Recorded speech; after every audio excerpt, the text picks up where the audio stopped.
involved working with youth and is involved in continued efforts towards creating opportunities, learning opportunities for tribe members in language and culture. And so I'd like to introduce George Ironstrack.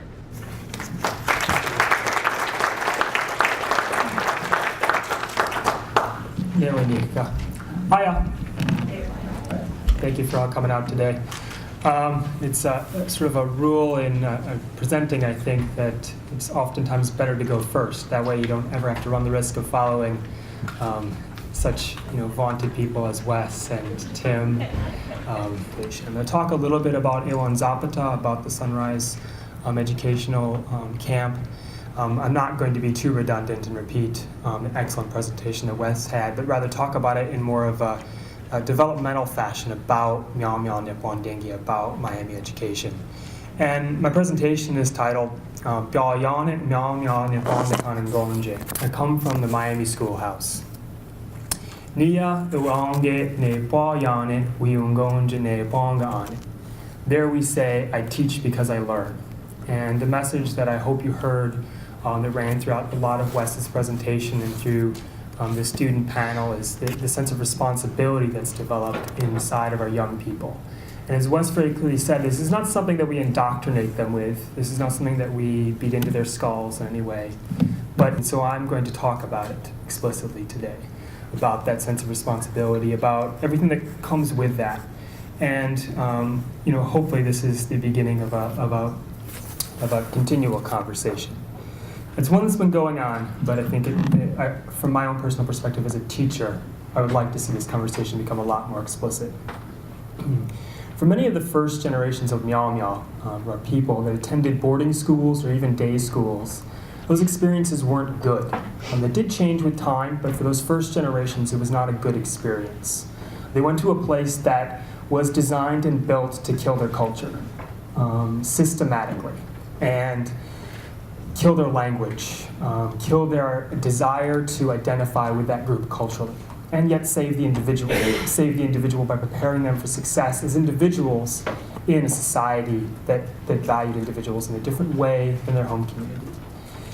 And in that setting, in that schoolhouse that was not Myaamia, a lot of people made choices that impact the community to this day. If you watched the video, you heard Mildred talk about how after boarding school, her mother had already made the decision not to speak her language anymore. And that story can be repeated over and over and over again. Today, however, we sit within the partially constructed frame of a new schoolhouse. And this is a Myaamia Nippon Nikan, a Miami schoolhouse. And we've been building this schoolhouse for quite a while now. I've been a part of, as Daryl was saying, since the end of my high school years, and it's been going on for long before that. It's been going on for generations. We wouldn't be here today as Miami people able to have this conference if there wasn't something called Miami education. If parents weren't teaching their kids what it meant to be and what it is to be Miami, we wouldn't be here talking. However, in our recent history, we haven't had an opportunity like this to sit down and talk about what does that mean? What does Miami education look like? And what do we want to do with that in the future? And that's sort of the pie in the sky dream of what I want to talk about in this particular presentation, is what does that mean? We know it's been going on for a long time. We know that as we build new structures, as we create new educational tools and methods, that we're tying them, just like in the frame of a Wikiyame, we're tying them to establish pieces of that frame. For those of you that have built Wikiyame or Kinundewe longhouses, you know that over time, certain parts of the frame, certain ribs age differently than others, and they have to be taken out and replaced with new ribs. And you tie them to the existing strong parts of the structure. So the whole structure is never torn down, but continually replaced with new material. So that the strength of it comes through sort of generations of adding. And that's the mental image I have of Myaamia Nippon Nikan, of a Miami schoolhouse. It's the framework of a Kinundewe or Wikiyame. When I began this sort of planning for this presentation, I, as a historian, went through the record and was just sort of looking for places where education is mentioned explicitly, where you can find examples of Miami people in the past talking about education. And those examples are actually few and far between, where you can find people saying, this is what Miami education looked like in 1797. It's rarely ever found in the record discussed like that. I did come across one quote, and when I came across it, it really just was one of those fortuitous moments. And it's a quote from Myaamia from Gabriel Godfrey from 1907. And he said this at a reunion, I guess you could say, a memorial of the Battle of Tippecanoe. And I'm going to read you his quote out loud. This is the very beginning of his speech to an audience of non-Miami people. My kind friends, I have got no learning. I have no education. I cannot talk like the white man. I can only tell of the things I've seen and that I have been told. And when I saw this quote, I started to laugh to myself, out loud actually, because if you've read the stories that Myaamia told, if you've seen the legal record of the court cases he brought against the United States government, you know he had an education. And, that's a very powerful message that he's the reason why we're here today. There are, very, very key individuals, and he's one of them. And of course he had an education. He had a very developed education. He was a brilliant person. And yet he said this thing in public. And this is sort of what I want to get at, is what was an education to him, what was an education to generations before him, and why did he say this thing, I have no education? Right? Is education something external to Myaamia people? Was education for him something that white people got and Indians didn't? And how Indians learned was something else other than education? Or is there something deeper going on here? And I don't have an answer to that question. I'm not going to answer that question today. I'm really going to ask it. It's a very powerful question for me. I hope other people find it just as powerful.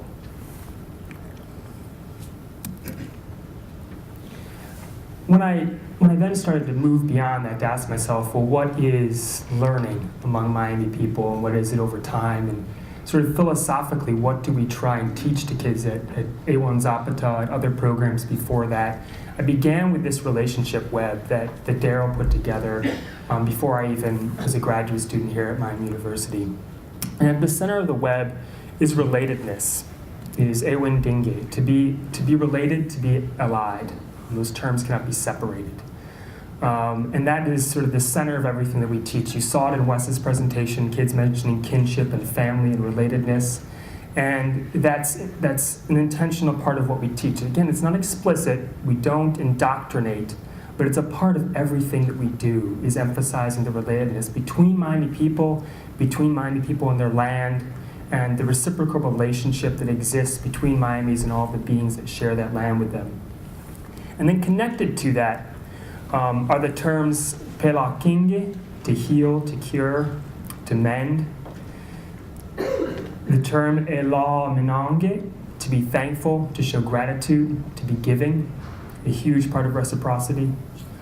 Kwesitatinge, to be respectful of age, perhaps even tinged with a concept that moves towards fear, recognition that there are things that are dangerous, and if you are not respectful, you may incur damage, which is why it's very important that healing is also on there. Damage and healing are a part of life. And lastly, nepokange, to be aware, to be knowledgeable. And I saved that one for last intentionally. When I looked at this web, I realized nothing changed for me when I looked at it thinking about how to talk about Miami education. That, of course, relatedness is still at the center of most things philosophically for me in both my teaching and my learning. So I would still keep Ewendinge at the center of this web. But how do Miami children, how did I as a young Miami person come to understand this web? It's through learning, whether you want to call that education or whether you want to call that a term in Miami, bondinge, whether you want to give it a different name. There's some kind of learning. Without learning, you cannot be aware of the web, and therefore you cannot partake in it, you cannot participate in it. And so I really wanted to think about this as a doorway to the rest of the philosophy of what it means to be Myaamia as we understand it today. This is something that is not static, but rather constantly changing, constantly in flux, just like the Myaamia over the years as you rebuild it. So what I'm going to talk about today is that point, is the access point to this web. I want to begin by juxtaposing, by comparing and contrasting the image of the Myaamia as a place of learning versus the image of a schoolhouse as a place of learning. And a Myaamia, Kinundewe, these structures that are built from the materials of the land around our people, were incredibly complex things. I've unfortunately only been able to participate in the building of rudimentary Myaamia. But if you go and look at people's Myaamia who spend a lot more time, and there are Myaamia people who still build very complex ones, it's not a simple, rude structure. This is not a savage building. The frame, like this, is merely a skeleton. It's actually missing numerous pieces at this stage of its building. And then there are the cattail mats, and then there are the bulrush mats, and then there are the elevated platforms on the inside. And then there are the positioning of the fire and the development of depending on the season, the outer shell of the building that could be covered with bark or other materials and layers. And this is a very complex means of either staying warm in the wintertime or staying cool in the summertime, staying dry throughout the year, of being able to build a fire that vents very quickly and is not smoky. And it's a structure that's meant to be flexible. It's never meant to stand forever. The idea of building a Myaamia to stand forever is, I believe, antithetical. It would be ridiculous. Why would you want to build a building to last forever? You need to move at times, even if it's just shifting your village slightly for better cornfields, or whether it's moving for the buffalo hunt in the winter to Illinois. Your structures are not meant to be permanent. They are complex, but they are not permanent. And when you juxtapose that's the bark covering of a Myaamia, when you juxtapose that to the image of a structure that is recognizable by most people around the world as Nepwakane, as a schoolhouse, that structure is something much more fixed. It has 4 walls, a roof. If it's maintained, it's meant to last, quote unquote, forever. Be preserved as a historical relic if it lasts beyond its use as an actual school building. And this is a Miami schoolhouse as well, one reclaimed and refurbished and moved to Miami land. But in its day, it was a place oftentimes of cultural loss as well. That it's not that today was through active steps of Miami people. So it's a weird symbol to look at for me. It was a place where language and cultural loss occurred, and yet it's a place where language and cultural teaching occurs today. Structurally, though, it's a really interesting contrast. Even more perversely, you can contrast the Myaamia to an image from Carlisle, an Indian boarding school. And you're talking about a facility that's built to mirror military lines, to house youth, to cut their hair, to program them to wear clothes, to stop them from speaking their cultural languages, to get them to participate in marching bands and sit in nice, neat rows at attention for cameras. And the pictures are legion. That's just one that I happen to choose. Many Miami people went to Carlisle as well as other Indian boarding schools that followed similar militarized lines. Education was about sitting in desks in rows, not speaking unless you were spoken to, raising your hand. When speaking in the proper form, learning to read and write, and learning to become a productive member of society, usually defined once again along individual lines, where you would then go forth and form your nuclear family and work and contribute. That is quite the contrast, I think, when we begin to talk about what Myaamia Nipwandinge was and is. At the end of this sort of first period of Indian education run by the United States government, the classic line, kill the Indian, save the man, is already used today. At the ending of this first period, these educators produced some of their own worst enemies, educated Indians who began to question the system almost immediately. Brilliant people, who were brilliant before they even went into these schools, came out of these schools with the reading and the writing and the understanding of these concepts that the United States government were trying to teach them, but also the intelligence to critique those arguments and say, wait a second, this education isn't serving our needs. And they began to ask at the ending of that period, how can Indian education, quote unquote, as the government argued for it, how can that serve Indian interests, they began to ask. And many of them would agree that Indians, quote unquote, needed some kind of education. And they even would agree with a lot of the form of that education. But they wanted to critique the scope and breadth of that. And they wanted to, in some way, get those systems to contribute to their interests. This question was really interesting to me because when I read it, I very much focused on that word, Indian interests, and the idea that education serves Indians. Because even for these great individuals, very, very smart people, they were perceiving education as something external to their home communities. And so I want to make sure that I put forth the idea that rather than saying how can education, how can Miami University serve the Miami tribe of Oklahoma, which is never how the relationship has worked, right? Instead, we need to make sure that we always ask, how can education be Miami, right? And outside of even just thinking in the future, how has education been Miami across time? And how is education Miami right now? So thinking past, present, and future. For me, as a student of my language and culture and as a teacher, I tend to focus more on the past and the present.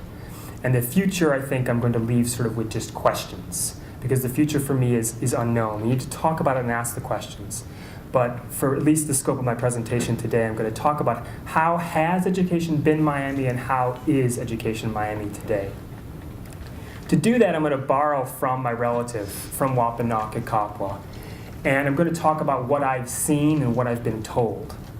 So I don't have academic research to present. I don't have vast calculations and data sets, standard deviations to discuss. I'm going to talk about my own personal experiences as a student and a teacher. As you all know, history teachers, in the end, really like to talk about themselves. And history is just the framework to do that. So I'm going to take that opportunity. But I hope you can see why I've made that decision. And if you want to critique me on it at the end, feel free. I was really struck by what all the young people who were talking in the student panel were saying about their youth. Kwei was on it when I was a youth, when I was young. I did not grow up from a young person's age with exposure to Miami language and culture, just like the three young people who were up here. I maybe encountered it and began to learn at a little bit younger age than them, but not by much.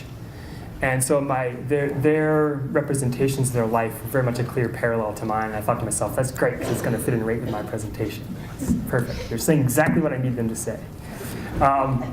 And it's a really powerful thing, to refer to what they were saying, to have that experience in that classroom with them, where everyone is coming from a very, very similar place in those experiences. And today in the tribe, it's not completely across the board true anymore.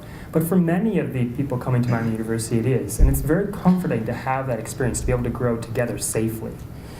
And in my youth, I very much knew that my family was Miami, that they were Miami Indians. There were pictures on the wall of the stereotypical images that people would say, oh yeah, I recognize that person is Indian. Those are the pictures on the wall I grew up with, and those people were Miami.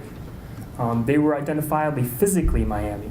Because when I said to other people, just as Amy said, when I said to other people, I'm Miami, or my family's Miami, they of course rolled their eyes and laughed, or the teacher would pat you on the head and say, of course you are, There was very much a rejection of any attempt to assert that identity as a young person. And that was most of my youth experience.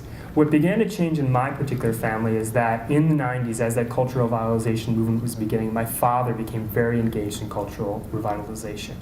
And through his influence then, I began to participate in cultural revitalization. I'm going to stress the importance of family in this process. In my youth, I began, as Amy said, to stop asserting my Miami family identity in public. And I can remember the rare times when my friends who were not Indian realized that I had some kind of connection. One thing that happened in my generation was there were Indian claims payments that came about. And when I didn't tell anybody about that, but my younger brother had a big mouth and he would spread that kind of information around. And my friends would come to me and say, "Why are you getting money? You're not really Indian," you know? And I didn't understand the Indian claims process. I didn't even understand what that meant, where that money was coming from, you know, the full understanding that that money was coming from, you know, a whole litany of treaty abuses that had a whole history of that. I had no way to understand that, and no way to understand their sort of attack on my person with that. And again, it led more to sort of turning inward. That was something private, something I'm not going to discuss with them. And that experience defined most of my youth until the language revitalization efforts began in the 1990s. And that, Tom, in a lot to weigh on it, my first exposures, the first time I began to speak my language, began to transform my understanding of myself, my understanding of my own people's history. And those early camps were not what Ewan Zapata was. They were week-long camps that were day camps where family members were there. And you know, you would go back that night and sleep with your families, so you weren't immersed in the language or culture the whole week. But it was a very powerful experience on a smaller scale because it put me together with other young people my age who were going through the same things I was going through. And that very much resounded with me as a young learner. And the other important thing that happened in that period is that as a young person, as someone just out of my teens, I and the other people of my own age were very quickly asked to help teach much younger kids. And again, I want to say very clearly, this was not indoctrination. There wasn't an explicit statement, you have knowledge, therefore you are responsible. But rather, the knowledge sort of organically moved us to being responsible for younger people. And so from, you know, a few years of experience learning, almost immediately, my generation was put in as teachers to assist, almost like teaching assistants, to work with children learning their languages. And that was an experience that, again, I wasn't cognitively aware of as a young person. Okay. But it began to shape my identity in a much more positive way. I became much more confident about myself and about my own participation in my community. That was no longer the idea that there was the pictures on the wall were Myaami, but rather I was Myaami. Now, I want to very carefully delineate that. The identity is not individual, however. The identity is still collective. Without my family, I cannot be Myaami. But the difference is I was outside the bounds of my Myaami family before that point. After that point, I was inside the bounds of that. And that was a very, very big, powerful change that I don't think I realized at the time. It's after the beginning of those language camps that I actually entered university and began to study in a college setting at the University of Illinois, Chicago. And at that point, I intentionally decided not to study anything related to Indian issues. I was originally an anthropology major and left anthropology because of the demands that students take physical anthropology courses, and I wanted nothing to do with digging up or touching dead bodies. And I walked away from that. There was no recognition of sensitivity to that. And inside the discipline of history, which I very much loved, I never saw my own people's voices represented. I never saw us as authentically in that history in any real way. And so I loved history, and I studied European history. I decided that's I was really interested in the history of the wars, France and Germany, and that was my thing. And I focused on European history, and I focused on becoming a high school teacher. And I saw no connection between my decision to study history, my decision to become a teacher. I saw no connection between that and my efforts with language revitalization, working with all the people in those early years. Those were separate decisions. They had nothing to do with each other in my head anyway. And that to me is very interesting in hindsight, because of course the one was influencing the other. But for some reason in my head, I had separated it. And a lot of it had to do with the institution that I was located in. The University of Illinois Chicago does not have at the time I was there, did not have a very strong Native American program. And they certainly did not have any kind of program that connected to Myaami people in any way. And so I felt there was no connection there between my experiences as a young Myaami person and higher education. I graduated from the University of Illinois Chicago in 2001 and became a licensed high school teacher, and I taught high school in a couple of different settings.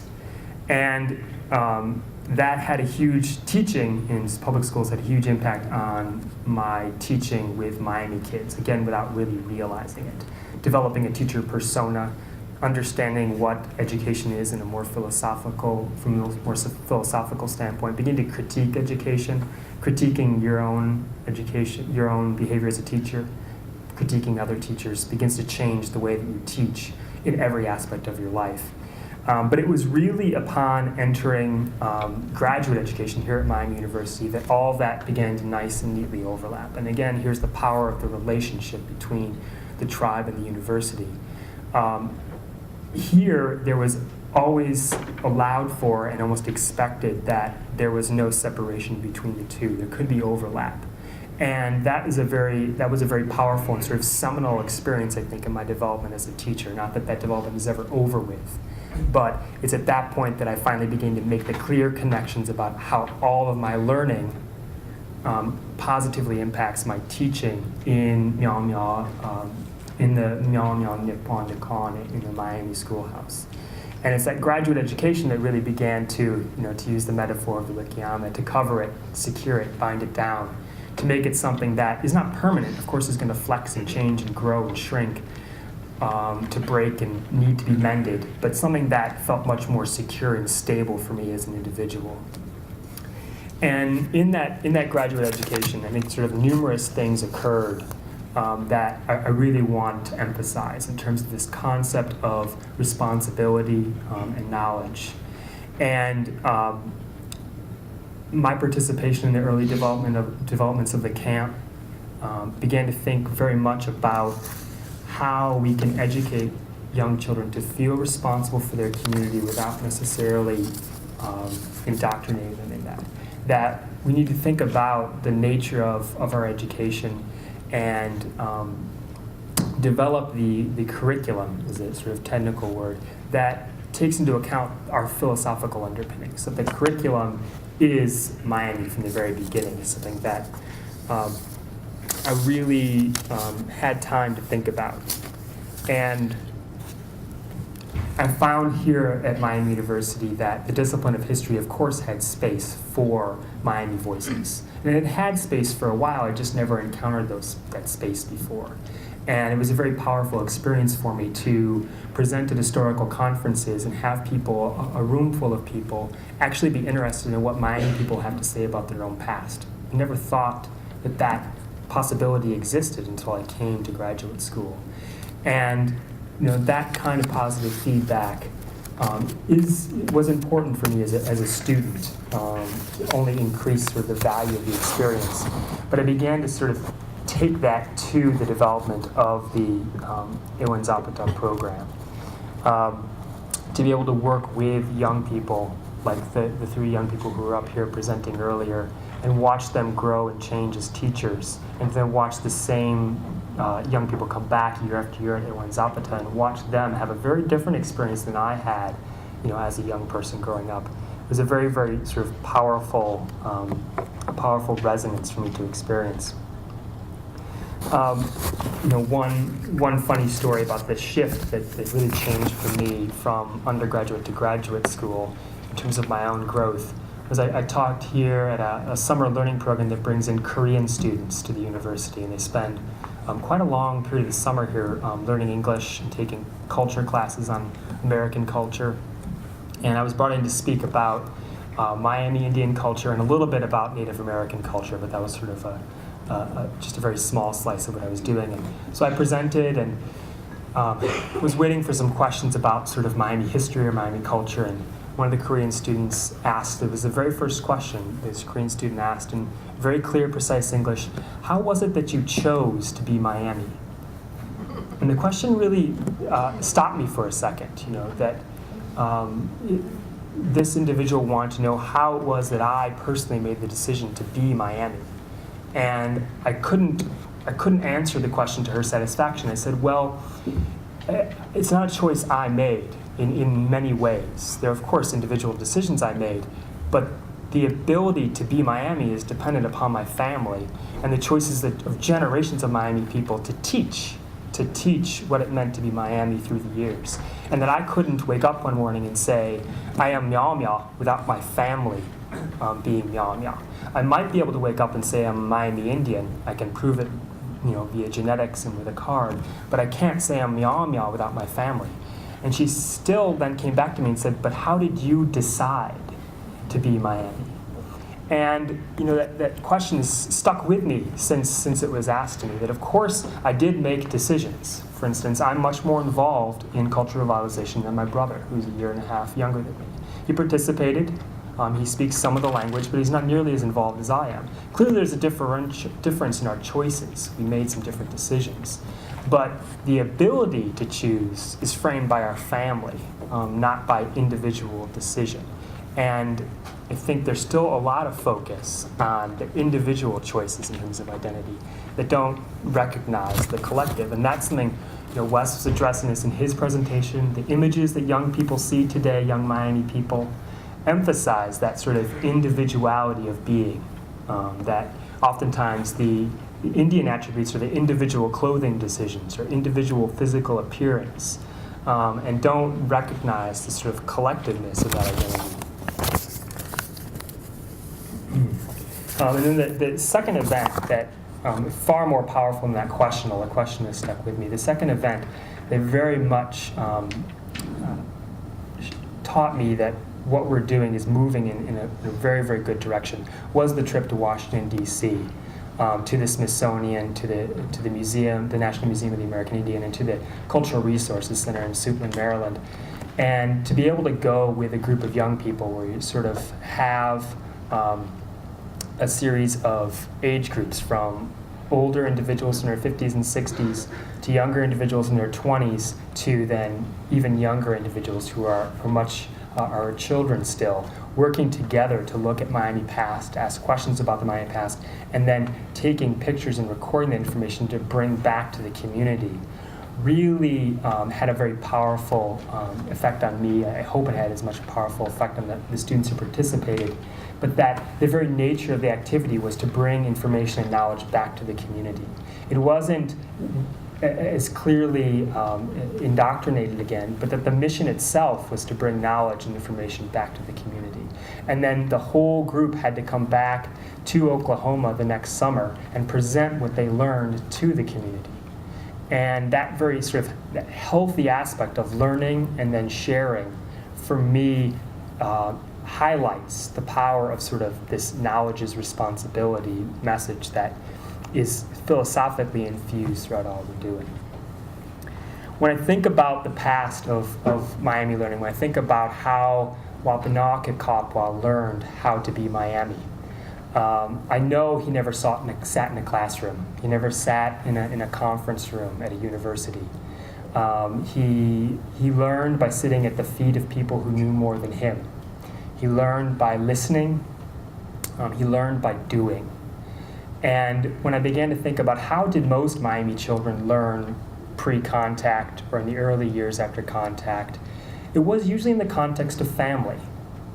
You would learn how to farm by farming. You would learn how to hunt by hunting.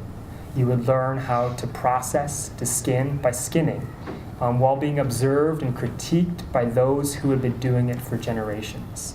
And so Miami learning is very much an active, engaged thing in that time period. Now, I am arguing that Miami learning moves more towards concrete doing rather than sort of abstract discussions, but I don't want to say that abstract discussions didn't take place, because they did, especially in the wintertime when those great stories that David shared with us were told inside community longhouses or big wigwam, that was a time for abstract discussion, for philosophical investigation, for discussion of perhaps even how to hunt and how to farm in a way that's not connected to application. But in the end, the abstract knowledge has to be applied, or it somehow isn't really real. It isn't actually learned until you've applied it, which I think most people out here would agree exists around the world today. But oftentimes when you ask a child who comes to a Zapata camp, what is learning? How do you learn? Where do you learn? What they will describe are desks in rows. Is a person standing at the front, 1 to 25, 1 to 30, or 1 to 35 in some places today, teacher to student ratio. What they will describe are tests, are bubbles, are responses to questions and then grading. That's how most of them will describe learning. And that's a pretty big wall we're running up against when we work in education. That children may not even acknowledge sometimes when learning is taking place because it doesn't fit the form that they expect learning to take place. And those few times where we do write on the whiteboard, like Wes showed, or we do stand up and do posters. For instance, even the last cumulative one where we were creating the web. Students sit in their seats and they take out their notebooks and they act as though they're in a classroom. It's almost immediate, their indoctrination in classroom learning. And I was very, very shocked this summer when I made that realization that what they've done is they've taken this thing and they've made it into a classroom in their head. And that's positive in some ways because they recognize that learning is taking place and they are excited about it. They're really excited and they're writing it down. But from another way, I don't want to recreate a classroom. That's not Myaamia Nippon to me. That's not Myaamia education. They more than likely will go to classrooms. Where do most of them learn today? In public schools, where they're encountering oftentimes still the stereotypes that Wes describes. But outside of even American Indian stereotypes, they're encountering the stereotype for what education should be, for what knowledge is. Knowledge shaped by individual need, individual desire, so that you can meet individual goals and be a productive member of society. That's still the message. That's still the message in the high school I teach in. Why do you need to do this? Well, because you want to get into a good college. Why do you want to get into a good college? So you can get a good job, so you can support your family. That learning is about individual achievement still. That's the broader message. And that, I think, is almost antithetical to Myaamia Nippon. It's not that education can't benefit the individual. It can. But that it must also benefit the community. That a part of what we're doing is, of course, building in responsibility. And that is the core of Myaamia Nippon of Myaamia education. And if I want to sort of begin to describe, I don't want to say define. I cannot define Nippon Dinge. I think that is, again, moving towards creating a hard and fast structure. It's building the four walls of a school with a roof over it that's going to stand forever. I will attempt to describe it, and that description will fall far short of being great, but it's a beginning point anyway for me. Relationships, of course, are the beginning point. Myaamia Nippon Dinge education is about relationships. It's about relatedness. It's about relationships between you and your family, of course, the family being the key site of Myaamia education, but also your relationship to the land, your relationship to the beings that share that land with you. I really think that Myaamia Nippon Dinge is strongly connected to a master-apprentice style teaching, where it's not a high student-teacher ratio, but a very, very low one. You wouldn't have gone out to learn how to hunt with one elder and 30 youngsters tramping through the woods. Wouldn't have worked. Rather 1 to 4, 1 to 2, 1 to 3, which is very closely paralleling what we try and do in camp settings.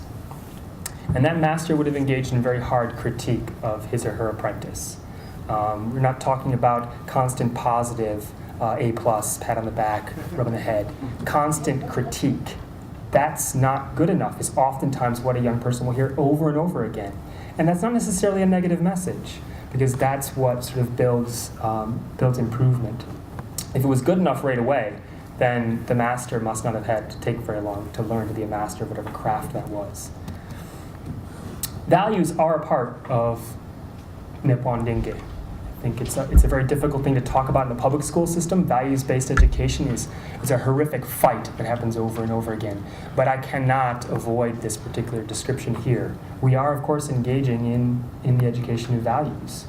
This whole system is infused with Myaamia worldview, Myaamia values. And we need to recognize that, discuss that, and continue to let it evolve. Never let our values become static, but also always try and make sure that we are We are infusing what we do with our values. It's based in concrete experience. Again, not that abstract discussion never occurred, not that Myaamia people weren't always and still are deeply philosophical people, but concrete experience is sort of the sounding board for all of that. I can only talk of what I've seen personally and what I've been told, not about things that I haven't seen or been told about. Fear and respect are a large part of this educational experience. Respect for age, you will always find that throughout Myaamia people, throughout the documentation, the respect given to age. And last, responsibility, which is sort of the point where I began and the point where I'll end. I really want to make sure that I emphasize this point, and I do not want to emphasize it, however, to the point where it becomes explicit. I think that that's unwritten part of everything I've talked about, is that once we begin to cross into explicit indoctrinization or explicit demands for responsibility, we've then moved into territory that takes us out of our value system. And that's something difficult, to think about how to educate without being explicit. And that's one of the questions that I have. So I'll leave us with this sort of halfway formed structure, and with the phrase "Nepa yane wiungonje nepong ane." I teach because I learn. Anyway.